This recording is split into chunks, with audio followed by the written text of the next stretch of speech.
Hi folks, welcome to this video, one of the in the series of VO2 max. This one is about how you improve VO2 max and how we can increase our VO2 max.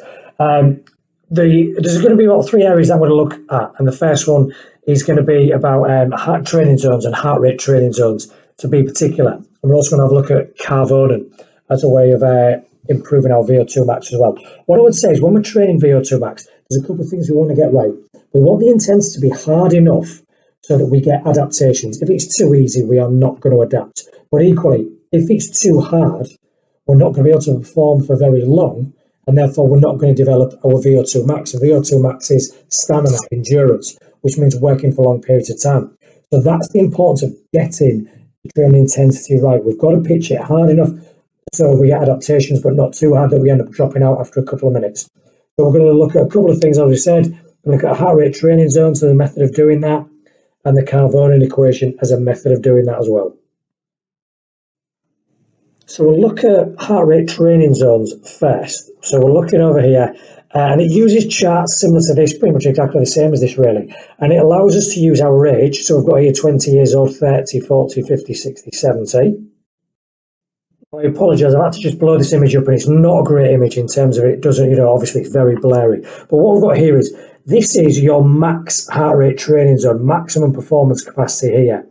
This one here is what's called lactate threshold training zone. You can maybe just make that out, lactate threshold. This is our aerobic zone. This is our tight, it says weight management or fat burning zone. And this is our basic endurance. So the way this chart works is, if I were a 20-year-old, I wish I'm not anymore, but if I were a 20-year-old and I wanted to improve my aerobic zone, I want to be around about 140 to 160 beats a minute.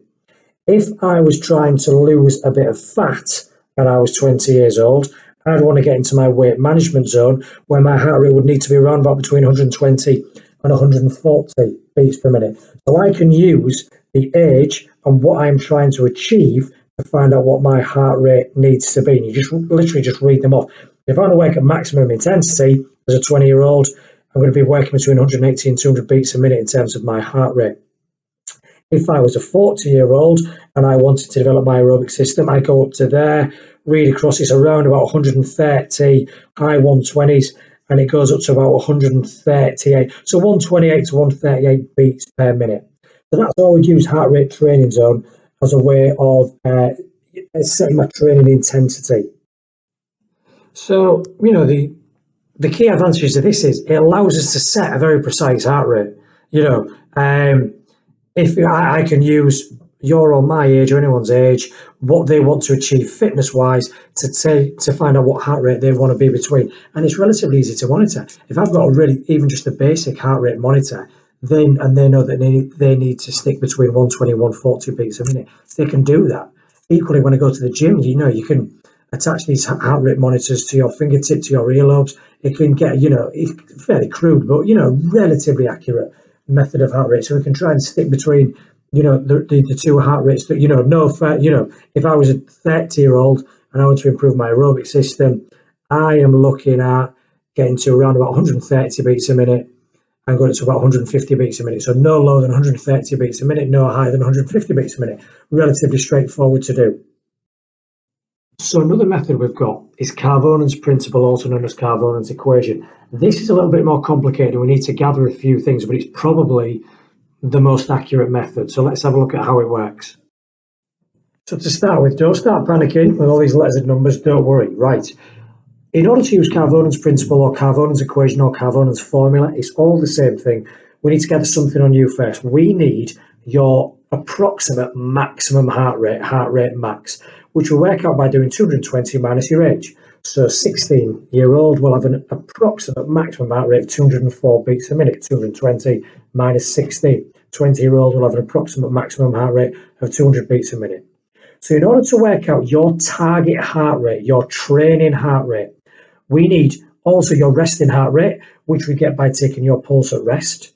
And we add that to a percentage of your heart rate max, this value here, minus your resting heart rate again. Now, that's fairly straightforward apart from this bit. What do you mean percentage? Well, in other words, if I want to work at 70% maximum effort, That's the percentage that I'm looking at there. 70% of heart rate max minus resting heart rate. I will take you through an example now to show you what I mean. So here's our information. We've got an 18-year-old runner with a resting heart rate of 68 beats a minute who wants to train at 80% intensity, 80% maximum effort. So let's put those numbers into the equation and let's see how it works out.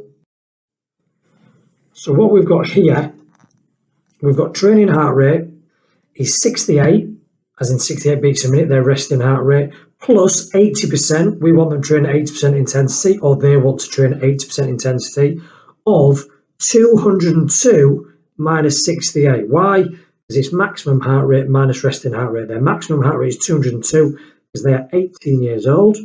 220 minus age is your heart rate max. Now, what I would say is I think it's very unlikely that they can ask you to memorize this equation. More likely than you're going to be given this scenario, given the equation, and then have to do the two together. So we've got training heart rate equals 68, i.e. resting heart rate, plus 80%, if that is their intensity, of 202 minus 68. So training heart rate equals 68 plus 80% of 134, 220 minus 68. So what we've got there is training heart rate is now 68 plus 107, because 80% of 134 is actually about 107.2, but we're not interested in decimals here, we'll round it down. How do you work out 80% of something? Times the number by 0.8. If I wanted 75% of 134, I'd times 134 by 0.75. Get the number and stick a decimal right in front of it, right in front of it. So if you want 60% of it, 0.6. So it's fairly straightforward to do that.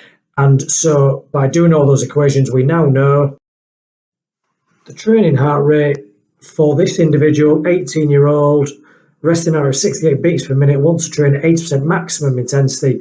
They need to get their heart rate around about 175 beats per minute, because 68 plus 107 is 175. Like I said, that's how we can really tie it. Now, why is this sometimes seen as better than this? It's because it takes your age into consideration and it takes your resting heart rate into consideration. So it takes individual data from you, whereas this is making a prediction that all 20-year-olds have to train at the same intensity. All 30-year-olds have to train at the same intensity dictated by their heart rates. So this is slightly more accurate, but as I'm sure you've figured out, a lot more complicated to work out, and it takes a lot longer to work out as well. So finally, then we've looked at a couple of ways of assessing, what intensity to work out. So let's have a look at a few training methods. I could ask you a question on this. We're going to mainly look at continuous and interval training and a couple of different variations of that. So if we look at continuous first, then continuous training, I reckon we've all done plenty of this before. Pretty much steady state running. You run at a set pace. You do it at prolonged periods of time, but you can run, swim, cycle, row, whatever it is that's specific to you. It's very good at developing your aerobic system and your type 1, i.e. slow twitch muscle fibers. Great for endurance athletes. Long distance runners, marathon runners will do it. Athletes will do it also. And if we are continuous training, we need to be looking at intensity of 60 to 80%. So if you're going to do Karvonen equations or Karvonen principle, those training zones where you use the percentages, it needs to be a minimum of 60%, but no greater than 80%. So you might just want to do 70%, and you know that you're right slap bang in the middle of that zone. If you're using that graph on the previous slide, where they had the heart rate training zones, you're looking at your heart rate that is minimum 60%, maximum 80% for your particular age group. So you want to be somewhere within those heart rate figures. And you need to be working for a minimum of 20 and probably no greater than 80 minutes if you're going to do some decent continuous training. Now, some of you might know this as a different training method to continuous, but they are actually part of the same group. Fartlek training is a variation of continuous training because it is a continuous run. You do a fartlek run for 20 minutes, 30 minutes, 40 minutes, something like that. But this time what differs is that traditional continuous training is steady state. I run at the same pace. Whereas with a fartlek run, I vary the intensity by altering pace or gradient, running uphill, running downhill, running on flats. This is probably the most specific method of improving endurance for games players, because obviously in a game you vary your intensity. You have periods of walking, jogging and sprinting, And that, by varying altering the pace or the gradient, allows you to work slightly aerobically and anaerobically as well, which encompasses the jogs and the sprints. So that's one method of improving our VO2 max. So next method we've got high intensity interval training, HIIT training. So as you'd expect with intervals, we've got periods of work and rest. Now this kind of fitness is quite unique because we can use it to develop aerobic fitness, VO2 max endurance, or we can use it to develop anaerobic fitness, your speed, your power, things like that, by varying or altering the following. So the duration of the work interval. The longer the work interval, the more it's going to develop aerobic fitness. The shorter the work interval, the more it's going to develop anaerobic. Generally, as a rule, the longer your work interval, the shorter your rest interval. And then also, if I'm doing sprint-based, work periods, so quite short sprint-based work, I'm going to do a higher number of reps and sets. If I am doing longer work periods, like lots of long-distance jogging as a work period, I'm going to have fewer reps and sets because I don't need to do as much. And then also there's the intensity of the work period. If it's anaerobic fitness I'm developing, these work periods are going to be maximal intensity. If it's aerobic fitness I'm interested in developing, these work periods are going to be sub-maximal intensity. But I could also, if I wanted to, vary the intensity of the rest period. I either have them just totally resting, chilling out, catching the breath, or can have them jogging on the spot, or, that old adage of a walk back recovery. You've slightly increased the intensity of the rest period. All these factors can be varied, whether I want to improve aerobic or anaerobic fitness.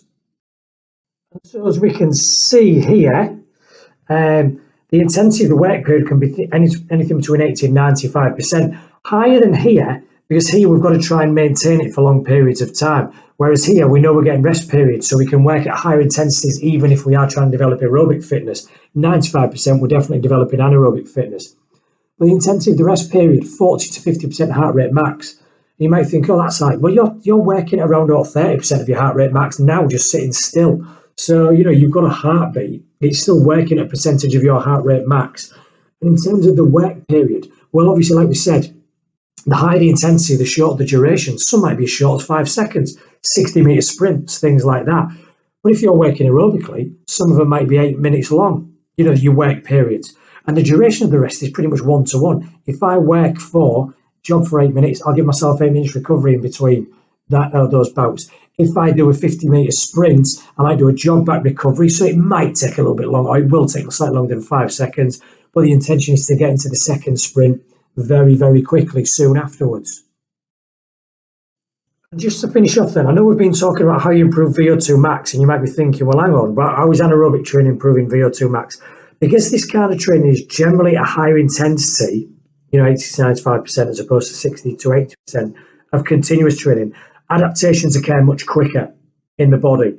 Also, you burn more calories, and if you burn more calories, you lose more fat mass, and if you lose fat, you can therefore, increase your VO2 max because there's less of you to carry. However, HIIT, high intensity interval training, is not really beneficial for those with medical conditions. It's a little bit too intense. So that's potentially continuous training is better training for people with those underlying medical conditions.